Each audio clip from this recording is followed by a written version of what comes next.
طلحہ بن مصرف نے ابو صالح سے، انہوں نے حضرت ابو ہریرہ رضی اللہ عنہ سے روایت کی، کہا ہم ایک سفر میں نبی اکرم صلی اللہ علیہ وسلم کے ساتھ تھے۔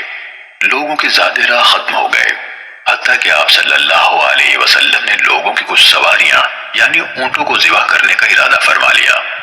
اس پر عمر رضی اللہ عنہ کہنے لگے، اللہ کے رسول، لوگوں کا جو زیادہ راہ بچ گیا ہے اگر آپ اسے جمع فرما لیں اور اللہ تعالیٰ سے اس پر برکت کی دعا فرمائیں تو بہتر ہوگا۔ کہا آپ صلی اللہ علیہ وسلم نے ایسا ہی کیا۔ گندم والا اپنی گندم لایا اور کھجور والا اپنی کھجور لایا۔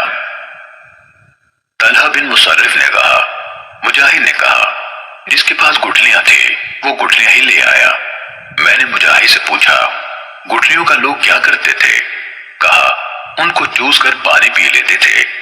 ابو ہریرہ رضی اللہ عنہ نے کہا اس تھوڑے سے زیادہ راہ پر آپ صلی اللہ علیہ وسلم نے دعا فرمائی تو پھر یہاں تک ہوا کہ لوگوں نے زیادہ راہ کے اپنے لیے برتن بھر لیے۔ ابو ہریرہ رضی اللہ عنہ نے کہا اس وقت آپ صلی اللہ علیہ وسلم نے فرمایا میں گواہی دیتا ہوں کہ اللہ کے سوا کوئی عبادت کے لائق نہیں اور میں اللہ کا رسول ہوں۔